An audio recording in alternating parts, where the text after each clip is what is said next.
అందరికీ నమస్కారం. జై శ్రీరామ్. ఈరోజు ప్రెస్ మీట్ ముఖ్య ఉద్దేశాన్ని ఒక 4 లైన్లలో చెప్పి మొత్తం ఇక్కడ ఉన్నటువంటి సభ్యులందరూ కలిసి చెప్పాల్సినటువంటి ఇతర విషయాలు కూడా చెప్తారు. స్వచ్ఛ సనాతనం అంటే ఏమిటి అంటే, మన సనాతన ధర్మం ఎప్పటి నుంచో ఉంది, ఎప్పటికీ ఉంటుంది. కాకపోతే మధ్యలో కొన్ని అవరోధాలను లేకపోతే దోషాలను సంక్షోభాలను ఎదుర్కొంటూ ఉంటుంది. అలాంటి అవైదికమైనటువంటి కొన్ని విధానాలే సాయి మతము ద్వారా సనాతన ధర్మం ఎదుర్కొంటోంది అనే విషయాల్ని చెప్పడానికే ఈరోజు మీ ముందుకు వచ్చాం. నిజానికి ఈ మీడియా సమావేశం ఏర్పాటు చేసి చెప్పాలి అనే దానికంటే ముందు కూడా ఎన్నో పోరాటాలు జరిగాయి. పోరాటం అంటే ఏంటి అంటే, కేవలం సిద్ధాంతపరమైన విభేదాలతో మా రీతుల్లో వీడియోలు చేశాం. మాకున్నటువంటి మీడియా మాధ్యమాల్లో కేవలం వీడియోలు చేశాం. దానికి మా గొంతులు నొక్కడానికి అని చెప్పి ఎన్ని ప్రయత్నాలు చేశారో అవన్నీ కూడా ఈ ఓవరాల్ ప్రెస్ మీట్ కంప్లీట్ అయిపోయే లోపల అందరికీ అర్థమైపోతుంది. స్వచ్ఛ సనాతన వేదిక ద్వారా కేవలం మేమే కాదు, కేవలం ఒక ప్రాంతం వారనే కాదు, ఈ అంశానికి ఏకీభవించేటటువంటి ప్రతి ఒక్కరూ కూడా భాగస్వాములే. ఈరోజు ఇక్కడ కొంతమందే వచ్చారు, ఇక్కడ పైన కొంతమందే ఉన్నారు. ఈ కొంతమందే కాదు, ఇది అసంఖ్యాకం. ఇది భవిష్యత్తులో అందరికీ తెలుస్తుంది. ఇక ముందుగా నేను చిన్న బ్రీఫ్ ఎలా ఇస్తున్నాను అంటే, షిరిడీ సంస్థాన్ మా మీద కొన్ని తప్పుడు అనువాదాలతో లేదా తప్పుడు వ్యక్తులు ఇచ్చినటువంటి సమాచారంతో అక్రమ కేసులు బనాయించడంతో పాటుగా ఎన్నో రకాల బెదిరింపులకు పాల్పడతా ఉంది. ఆ విషయాలు చెప్తాం. అలాగే చట్టపరంగా మేము చేస్తున్నటువంటి పోరాటంలో ఉన్నటువంటి విషయాల్ని కూడా ఎక్స్పోజ్ చేస్తాం. సాయిబాబా పేరుతో, సాయి మతం పేరుతో ఏ విధంగా హిందూ దేవీ దేవతలకు అవమానం జరుగుతోంది, హిందూ దేవీ దేవతల్ని దోషభూయిష్టం చేస్తున్నారు, ఇవన్నీ కూడా ఆధార సహితంగా. అలాగే కొన్ని సాయి మందిరాల్లో ఎలాంటి ఆచారాలు కొనసాగుతున్నాయి అనేవి కూడా వీడియో ప్రూఫ్స్తో సహా మీ ముందుకు చూపిస్తాం. వీటన్నింటికీ షిరిడీ సంస్థాన్ కేసులతోనో ఇంకేదో మూకలతోనో బెదిరించడం కాకుండా చక్కగా ఆన్సర్స్ చెప్పగలిగితే బాగుంటుంది అనేది మా ఉద్దేశం. అందరికీ నమస్కారం అండి. నా పేరు భాస్కర్ కిల్లి, హైందవీ స్వరాజ్ అధ్యక్షుడిని. ఇక్కడ చాలామంది అనుకుంటుంది ఏంటి అంటే, మేమేదో సాయిబాబాకి వ్యతిరేకమని, లేకపోతే సాయి భక్తులకి వ్యతిరేకమని, సాయి ఆలయాలకు వ్యతిరేకమని ఒక రకమైన అభిప్రాయం అయితే చాలామందికి ఉంది. చాలామంది భక్తులు కూడా బయట అదే ప్రచారం చేస్తున్నారు. జనరల్గా ఏమనుకుంటారు అంటే, అరే వీళ్ళు ఎందుకు కేసులు పెడతారు, కేసు అంటే ఏదో ఒకటి తప్పు చేసే ఉంటారు అన్నట్టుగానే చాలామందికి ఉంటుంది. కానీ అవన్నీ కూడా మన తాలూకు మిత్రులందరూ ఒక్కొక్కటి క్లియర్ చేసుకుంటూ వెళ్తున్నారండి. అయితే సాయిబాబా దాదాపుగా ఉన్న దగ్గర నుంచి ఇప్పటి వరకు కూడా ఒక చర్చ అయితే మాత్రం చాలా గట్టిగా జరుగుతూ ఉంది. అదేంటి అంటే, సాయిబాబా హిందువా ముస్లిమా, దీని మీద జరుగుతుందండి. చర్చ అంతా దీని మీదే ఉంది. అయితే చాలామంది ముస్లిం అని అంటే ఎవరైతే పోరాటం చేస్తున్నారో వాళ్ళందరూ చెప్తూనే ఉన్నారు. హిందూ అని ఎవరు ప్రొజెక్ట్ చేస్తున్నారు అంటే, సాయిబాబా సంస్థాన వాళ్ళు ప్రొజెక్ట్ చేస్తున్నారు, అలానే సాయి భక్తులు ప్రొజెక్ట్ చేస్తున్నారు. కారణం ఏంటి? వాళ్ళ తాలూకు టార్గెటెడ్ పీపుల్ ఎవరు అంటే హిందువులు. ఎందుకంటే వాళ్ళు ముస్లింల దగ్గరికి వెళ్ళలేరు, అలానే క్రిస్టియన్స్ దగ్గరికి వెళ్ళలేరు. సాయిబాబా ఎప్పుడు కూడా అల్లా మాలిక్ అనేవాడు. అంటే అల్లాయే నా యజమాని అని.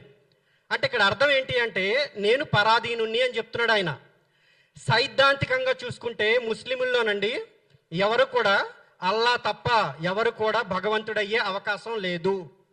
ఎందుకు అంటే, ప్రవక్త కూడా, వాళ్ళలో ఉన్న మహమ్మద్ ప్రవక్త కూడా నాకు అసలు విగ్రహారాధన కూడా చేయొద్దని చాలా స్పష్టంగా చెప్పాడు ఆయన. ఆయన చివరి ప్రవక్త అని చెప్పినా కూడా నేను కూడా దేవుణ్ణి కాదు, ఎవరు దేవుడు కాదు అని ఆయన స్పష్టంగా చెప్పాడు. సాయిబాబా గారు ముస్లిం అయినప్పుడు, ముస్లింలకే దేవుడు కానప్పుడు సైద్ధాంతిక పరంగా ఇతరులకు ఎలా అవుతాడు ఆయన? అయితే రాజ్యాంగ పరంగా ఎవరెవరినైనా పూజించవచ్చు, ఎవరినైనా కూడా ఫ్రీగా అనుసరించవచ్చు. దీంట్లో మేము అభ్యంతర పరచడానికి కానీ అభ్యంతర పడడానికి కానీ మాకు ఎటువంటి అభ్యంతరం లేదు. అయితే నేను మీకు కొన్ని ఆధారాలు ఇస్తాను. ఏంటి ఆయన హిందువా ముస్లిమా అన్న దగ్గర సాయి సచ్చరిత్ర అండి. ఈ బుక్ ఏమి మేము రాసింది కాదు, సాయిబాబా సంస్థాన్ ట్రస్ట్ వాళ్ళే రాసింది. కాకపోతే ఇక్కడ చిన్న విచిత్రం ఏంటంటే, ఈ బుక్ 700 పేజీల బుక్ అండి ఇది. ఇప్పుడు ప్రస్తుతానికి బుర్ర గొరిగినట్టు దీనికి మొత్తం గొరిగేసి 300 పేజీల వరకు తీసుకొచ్చారు. ఎందుకు అలా చేశారు? కారణం ఏంటి? ఎందుకంటే దీంట్లో సాయిబాబా తాలూకు నిజాలన్నీ బయటపడతాయి కనుక. మొత్తం అన్నీ లేపేసి ఇప్పుడు 300 పేజీల వరకు తీసుకొచ్చారు. కారణం ఏంటి? ఎందుకు 700 పేజీలు ముందు ప్రచురించారు, ఎందుకు 300 పేజీలకు తీసుకొస్తున్నారు? అందులో కూడా ఒకటి రెండు దగ్గరలా సాయిబాబా స్వయంగా నేను ముసల్మాన్ అని చెప్పినట్టుగా ఉంది. ఇన్ ఫ్యూచర్ అది కూడా తీసేసే ప్రమాదం కూడా ఉందండి. అది కూడా నేను మీకు చెప్తున్నాను. ఇక మన ఆధారాల దగ్గరికి వెళ్ళిపోదామండి. మేము మీకు ఈ బుక్స్ ఇస్తామండి, సెట్స్ తీయించాం. దీంట్లో పేజ్ నెంబర్ 12 5వ అధ్యాయంలో ఆయన నోటి నుండి ఎప్పుడు అల్లా మాలిక్ అనే పదం జాలువారేది. బాబా నిరంతరం ఆయన గుణగానాన్ని ఆలపిస్తూ ఉండేవారు. ముస్లింలు తప్ప అల్లా మాలిక్ అని ఎవరంటారండి? నాకు ఒక్కసారి అయితే చెప్పండి క్లియర్గా. 57 పేజ్ అండి. ఎవరంటారు ముస్లింలు తప్ప? ఇక పేజ్ నెంబర్ 72 అందులో ఆయన హిందూ అంటామంటే ఆయన ముస్లింలా కనిపించేవారు, ముస్లిం అని అందామా అంటే హిందువులా కనిపించేవారు. ఇక్కడ ఏంటంటే జస్ట్ జనాల్ని కన్ఫ్యూజ్ చేయడం అనమాట. అదే బుక్లో రాశారు 72 పేజ్లో. నెక్స్ట్ పేజ్కి వెళ్దామండి. 73 పేజ్లో ఇక్కడ వాళ్ళు ఏం చెప్తున్నారంటే ముస్లిం అందామా అంటే ఆయన చెవులు కొట్టబడి ఉండేవి, హిందూ అందామా అంటే సుంతి చేసుందంట. సుంతి ఎవరైనా సరే వేరే వాళ్ళు చేసుకుంటారండి, ముస్లిం తప్ప. అంటే ఆయన ఎవరు అల్లా మాలిక్ అన్నాడు అనేది ఫస్ట్ పాయింట్. సెకండ్ పాయింట్ ఏంటి? ఆయన సుంతి చేసుకున్నాడు. ఇక ఇంకొంచెం ముందుకు వెళ్ళిపోదామండి. ఇక్కడ మనందరికి ఏం చెప్తారంటేనండి, ఆయన దత్తాత్రేయుడు అవతారం, ఆయన ఒక అవధూత అని చెప్తూ ఉంటారు. కానీ ఆ కాలంలో షిరిడి ప్రజలు ఏమన్నారని చాలా ఇంపార్టెంట్. షిరిడి ప్రజలు ఆయన ఏమని అనేవారంటే, ఆయన పేజ్ నెంబర్ 77 అండి. ఆయన ఏమనేవారంటే హకీం అని పిలిచేవారు అనమాట. హకీం అని అంటే అర్థం ఏంటి అంటే ముస్లిం డాక్టర్, ముస్లిం వైద్యుడు అని అర్థం అనమాట. వైద్యుడు అని పిలవచ్చు కదా. ఆయన్ని ముస్లిం డాక్టర్ అని ఎందుకనే వాళ్ళు హకీం అని ఎందుకు పిలిచేవారు అంటే అప్పటి ప్రజలకి క్లియర్గా క్లారిటీ ఉంది. అంతేకాదండి, ఆయన్ని పిచ్చి పకీర్ అని కూడా పిలిచేవారు. ఇప్పుడు వీళ్ళు చెప్తారు కదా ఈయన అవధూత, ఈయన ఉన్మత్తుడు, మరి శివుడు అలా లేడా, ఇలా మన తల్లి దేవుళ్ళని పోలిస్తూ చెప్తుంటారు దత్తాత్రేయుడు అలా లేరా అని. కానీ అప్పటి వాళ్ళకి చాలా క్లియర్గా తెలుసు ఆయన పిచ్చి పకీర్ అని. ఆయన ఏం చేసేవాడు అంటేనండి, మనకి అత్యంత పవిత్రమైన అగ్నిగుండం, దాన్ని దుని అంటారు కదా, అక్కడ మలమూత్ర విసర్జన చేసేసేవాడు ఆయన. దాన్ని వీళ్ళు ఏమని కవర్ చేస్తారంటే ఉన్మత్తుడు, దత్తాత్రేయుడు అని చెప్తారు. ఎక్కడ శాస్త్ర ప్రమాణం ఎక్కడుంది? 75 శాస్త్ర ప్రమాణం ఎక్కడుంది? అంటే ఎవరినైనా తీసుకొచ్చి ఏ మాట అయినా అనేయొచ్చా? మరి మా దేవుల వరకు ఎందుకు తీసుకున్నారు? ఆయనే స్వయంగా అల్లా అని కానీ, లేకపోతే ఆయనే స్వయంగా యెహోవా, లేదా ఆయనే స్వయంగా జీసస్ అని ఉండాల్సింది కదా. అనుంటే ఏం జరుగుండేది? ఆ షిరిడి సంస్థానం ఉండుండేది కాదు, సాయి కూడా ఉండుండేవారు కాదు. అందుకే వాళ్ళకి ఈజీ టార్గెట్ ఎవరు అంటే హిందువులు. అయితే ఇంతవరకు వాళ్ళు వీళ్ళు అన్నవే మనం సాయి సచ్చరిత్ర నుంచి చూపించాం. ఇప్పుడు సాయిబాబా స్వయంగా ఏమన్నాడో ఒక్కసారి నేను మీకు చూపిస్తానండి. Page number 122. ఇక్కడ ఏంటంటే ఒక చిన్న కథ ఉంటుంది, మీకు క్లుప్తంగా చెప్తా. సాయిబాబా ఎప్పుడు కూడా ఇక్కడ మెడకి లేకపోతే కాళ్ళకి గంధం రాయించుకునేవాడు వాళ్ళ శిష్యులతో కలిపి. కానీ కంఠం దగ్గర మాత్రం బొట్టు పెట్టించుకునేవాడు కాదు. కారణం ఏంటి? అందరికీ తెలిసే ఉంటుంది, ఆయన ముస్లిం. అయితే ఒకసారి ఒక బ్రాహ్మణుడు వచ్చాడంట. వచ్చి ఆయన ఏం చేశాడు, సాయిబాబా తల పట్టేసి సాయిబాబాకు ఛాన్స్ కూడా ఇవ్వకుండా ఆయనకి 3 నామాలు పెట్టేశాడు. పెడితే శిష్యులంతా గాబరైపోయారు. అరే ఇదేంటి, ఈయన ఎప్పుడు కూడా పెట్టించుకోడు కదా, అరే ఏంటి ఇంత అపచారం జరిగిపోయింది అని. కానీ సాయిబాబా ఏమీ అనలేదంట. అందులో ఒక శిష్యుడు ఉండేవాడంట, ఆయన పేరు దాదా భట్. ఆయనకి అరే మేమందరం కూడా ఎప్పుడు పెడతా ఉంటే వద్దనేవాడు కదా, మరి ఈయన పెడితే ఎందుకు ఊరుకున్నాడు అని. కానీ ఆ రోజు అడగలేదు, కానీ మరుసటి రోజు అడిగాడంట సాయిబాబాని. బాబాగారు మీరు ఎందుకు అంటే మా తాలూకు బొట్టులంటే మీకు అంత చులకన, ఆయనదైతే అంత ఇష్టమా అన్నట్టు ఏదో జస్ట్ కామెడీగా అడిగితే అప్పుడు సాయిబాబా ఏమన్నాడంటేనంట, నేను ఒక ముస్లిం అని, పేజ్ నెంబర్ 122 అండి, సాయిబాబా స్టేట్మెంట్ కింద ఉంది ఇది. నేను ఒక ముస్లిం అని, ఆయన ఒక బ్రాహ్మణుడని తెలిసినా కూడా ఆయన వచ్చి నన్ను ఆయన గురువు అనుకొని ఆయన నాకు బొట్టు పెట్టాడు, నాకు అది నచ్చింది అని చెప్పాడనమాట. ఇక్కడ ఇంకొక పదం కూడా వాడాడండి ఆయన, నేను అపవిత్ర జాతిలో పుట్టిన ముస్లిం. అర్థమవుతుందా? అసలు దీని మీద ముస్లింలు కేసు వేయాలి సాయి సంస్థాన్ మీద. అపవిత్ర జాతి అని వీళ్ళు కన్ఫర్మ్ చేస్తున్నారు. సో మనకి ఇంకొక దగ్గర కనిపిస్తుందండి, ఏమనంటే సాయిబాబా తాలూకు తల్లిదండ్రులు ఎవరికి తెలియదు అని చెప్పి సాయిబాబా సంస్థానం వాళ్ళు కానీ బుక్లో వేశారు. కానీ ఇక్కడ అపవిత్ర జాతిలో పుట్టిన ముస్లిం అంటే పుట్టుక ఎలా అయిందండి? తల్లిదండ్రులు ఎవరనేది వదిలేయండి, కానీ ఆయన పుట్టుకతో ముస్లిం అని మనకు తెలుస్తుందా లేదా? ఇక వాళ్ళ తల్లిదండ్రుల గురించి మనకెందుకు? ఇంకా వీళ్ళు ఏమని చెప్తారంటే బ్రాహ్మణ వంశానికి పుట్టిన వాళ్ళు ఎవరో ముస్లిం ఫకీర్కి ఇచ్చారు, ఇవన్నీ ఎవరో భక్తులు రాసుకున్నారు. కానీ మనం అవన్నీ తీసుకోవాల్సిన అవసరం లేదు కదా. ఎందుకు అవసరం లేదు అంటే ఇది మనకి అథెంటిక్, సాయిబాబా సంస్థాన వారు స్వయంగా ప్రకటించారు కనుక.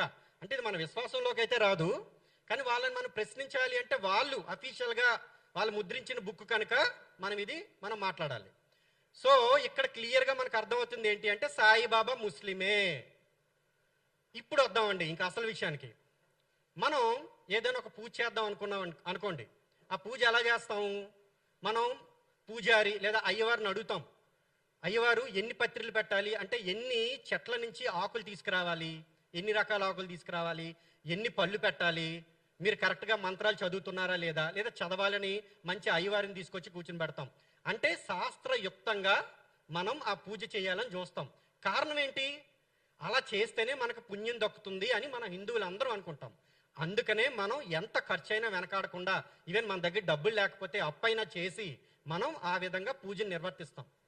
మరి అలాంటిది ఈరోజు ఏకంగా దేవుణ్ణే మార్చేసి ఒక ముసల్మాన్ని తెచ్చి కూర్చుని పెడుతున్నామే. ముసల్మాన్ని రాజ్యాంగపరంగా ఎవరైనా తెచ్చి పూజించుకోండి, ప్రాబ్లం లేదు. కానీ ఆయన అవైదికమా కాదా? ప్రతి ఒక్క మతానికి లేదా ధర్మానికి కొన్ని ఇంటర్నల్ నియమాలు ఉంటాయి. మీరు వెళ్ళి మసీదులో మేము మతాలకు రాముని పెడతామంటే ముస్లింలు ఊరుకుంటారా? చర్చిలో మతాలు కృష్ణుని పెడతామంటే ఊరుకుంటారా? మరి రాజ్యాంగం చెప్పింది కదా అని మనం అనొచ్చా? ప్రతిదానికి కొన్ని పరిధులు ఉంటాయి. ఇప్పుడు సాయి మతం వాళ్ళు వాళ్ళ తాలూకు సాయిని పూజించుకోమనండి, వాళ్ళకి నచ్చినవేవో 4 గోడలేసి కట్టుకోమని చెప్పండి. వాళ్ళు ఏం చేస్తారు? మన తాలూకు దేవుడికి ఇచ్చినట్టు హారతలు ఇస్తారు, లేదంటే యజుర్వేదం చదువుతారు, లేదు అంటే ఇప్పుడు విష్ణు సహస్రనామాలు చదువుతారు. వాడికి ఎవరిచ్చాడు? వాళ్ళకి ఎవరిచ్చారు అంటే ఆ అధికారం, హక్కు? విష్ణువుకి చదవాల్సినవి ఒక ముసల్మానికి చదవడం ఏంటి? ఇక్కడ సాయిబాబా అనే ముసల్మాన్ తాలూకు కాళ్ళ దగ్గర మన తాలూకు దేవుళ్ళ విగ్రహాలు పెడుతున్నారు. అరే ఒక పువ్వు, ఒక పుష్పం, ఒక పండు తక్కువైతేనే ఏమైందో అయ్యవారు అని చెప్పి మనం అంత ఆతృత అడుగుతామే. ఇక్కడ మన దేవుళ్ళనే కింద పెట్టి పూజలు చేస్తున్నాం. అది ఎంత అపవిత్రం, ఎంత పాపం ఎవరికి అర్థం కావట్లేదా? ఇలాంటి తప్పులు మనం తెలిసి ఎందుకు చేస్తున్నాం? ఒకసారి ఆలోచించండి. ముసల్మాన్ అయిన వ్యక్తిని మనం పూజ చేయొచ్చా? ముసల్మాన్ అయిన వ్యక్తిని మనం పూజించొచ్చా? ముసల్మాన్ అయిన వ్యక్తికి మిగతా వాళ్ళందరూ కూడా మన దేవుళ్ళ దగ్గరికి రావద్దు, మన దేవుళ్ళని తక్కువ చేస్తూ పుణ్యక్షేత్రాల దగ్గరికి ఇందాక కరుణాకర్ గారు చెప్పినట్టు ఇలాంటి అపచారాలు చేస్తుంటే అవన్నీ కూడా మనం చూస్తూ భరించాలా? ఈరోజు మేము 4 వచ్చాం, మా మీద కేసులు లేదా పరువు నష్టం దావాలు చూస్తున్న హిందువులందరూ ఏం చేస్తున్నారు? అసలు మీరు హిందువులేనా అని అనుమానం నాకు కలుగుతుంది. సాయి భక్తుల కింద ఇంతమంది ఉన్నారు కదా, నేను ఒకటే చెప్తాను, సాయిబాబాని ఎవరైనా సరే పూజించండి, నేను కాదన్ను. కానీ మీరు మీ పద్ధతిలో పూజించుకోండి. మా తాలూకు ఆ మనోభావాలు దెబ్బతినేటట్టు మీరు ఎందుకు పూజలు చేస్తున్నారు? ఇప్పుడు సాయిబాబా అనగానే మా మనోభావాలు దెబ్బతిన్నాయి అని అంటారు కదా. మేమేమైనా మిమ్మల్ని పూజించొద్దు అన్నామా? మేమేమైనా మిమ్మల్ని షిరిడి వెళ్ళొద్దని చెప్పామా? మరి మావి మనోభావాలు కావా? మా తాలూకు సనాతన ధర్మాన్ని, మా తాలూకు దేవుళ్ళని, మా తాలూకు దేవాలయాల్ని, మా తాలూకు పుణ్యక్షేత్రాలని ఇంతగా అవమానిస్తుంటే మరి మావి మనోభావాలు కావా? అవి మరి నొప్పించవా? అవి అడిగినందుక ప్రశ్నలు? ఈరోజు షిరిడి సంస్థాన్ అనేది ఒక ట్రస్టా, లేకపోతే దానికి ఎవరైనా రిలీజియస్ ఇన్స్టిట్యూషన్ అధికారం ఇచ్చారా? వాళ్ళు ఏ అధికారంతో వాళ్ళు కేసులు వేస్తున్నారు మా మీద? వాళ్ళకి ఇస్తున్న వాళ్ళందరూ హిందువులు, డబ్బులు, ముఖ్యంగా తెలుగు వాళ్ళు.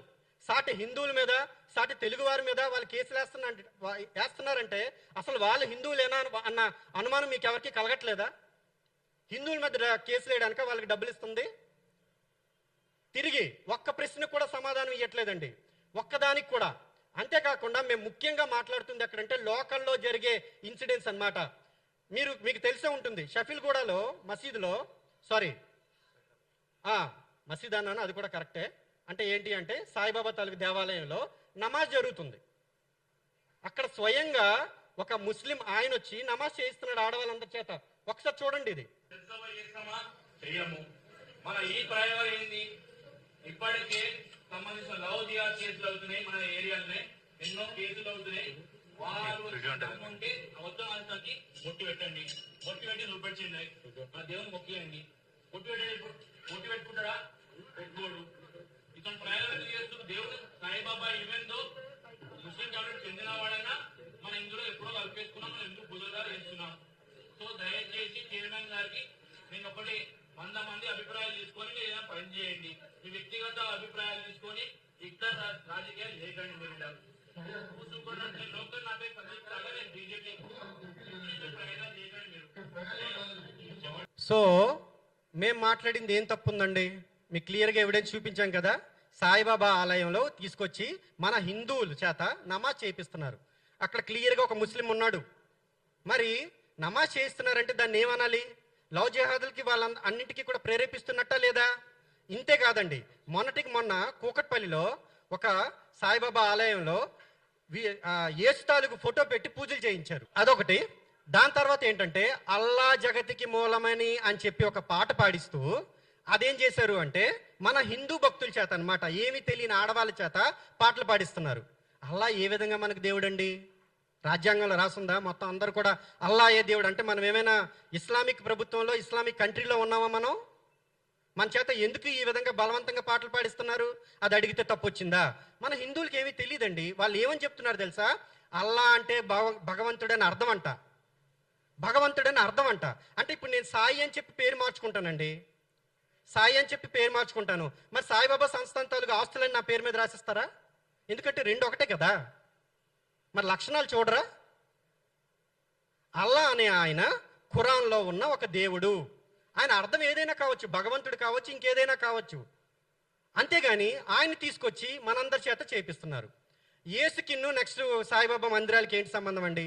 ఈ విధంగా మత ప్రచారం, మత వ్యాప్తి చేసి మన హిందువులని సైడ్ ట్రాక్ చేస్తున్నారు. అవి ముఖ్యంగా మన తాలూకు లోకల్ ఏరియాలో జరుగుతున్నాయి. వీటికి సాయిబాబా సంస్థానికి ఏంటి సంబంధం? ఇవి కదా మేము ముఖ్యంగా ప్రశ్నిస్తుంది. ఇవి ప్రశ్నిస్తున్నందుకు మా మీద కేసులు పెట్టారు అంటే దాని అర్థం ఏంటి? వీటన్నింటికి కూడా సాయిబాబా సంస్థానం అనేది బాధ్యత వహిస్తుందా? మరి చెప్పాలి కదా. అసలు యాక్చువల్గా ఏంటంటేనండి, లోకల్గా ప్రతి ఒక్క గుడి కూడా, అంటే ఆలయాలు కూడా, ఆలయాలు అనకూడదుగా నేను అంటున్నా, అంటే మనం ఇంకొక మాట అంటే అనడానికి లేదు కనుక, ఈ యొక్క గుడిల్లో ఇండివిజువల్ హుండీలు పెట్టుకుంటారు వాళ్ళు. వాళ్ళకి సాయిబాబా సంస్థానికి ఎటువంటి సంబంధం ఉండదు. సాయిబాబా సంస్థాన్ షిరిడీలో ఉంది, ఇక్కడ ఉన్న వాళ్ళందరూ వేరువేరుగా పెట్టుకున్నారు. మరి ఎక్కడ జరిగే ఇలాంటి అనైతిక కార్యకలాపాలకి వాళ్ళు బాధ్యత వహిస్తారా? మరి ఏది సంబంధమే లేనప్పుడు, కంట్రోల్లో లేనప్పుడు మేము ఇవన్నీ అడుగుతుంటే కనీసం అడగకుండా వాళ్ళు మా మీద ఎలా కేసులు పెట్టగలరు? అంటే ఇవి కేవలం దేనికి అంటే గొంతు నొక్కడానికి, భయపెట్టడానికి, మానసికంగా వేధించడానికి వీళ్ళు ఈ రకమైన పనులు చేస్తున్నారు. హిందువులు ఎవరైనా ఇలా చేస్తారా? కనుక ఈ ఒక్కటి కూడా మీరు పెట్టుకోవాలని ప్రతి ఒక్కరికి కూడా మనస్ఫూర్తిగా కోరుకుంటూ అందరికీ నమస్కారం అండి. జై శ్రీరామ్, జై హింద్.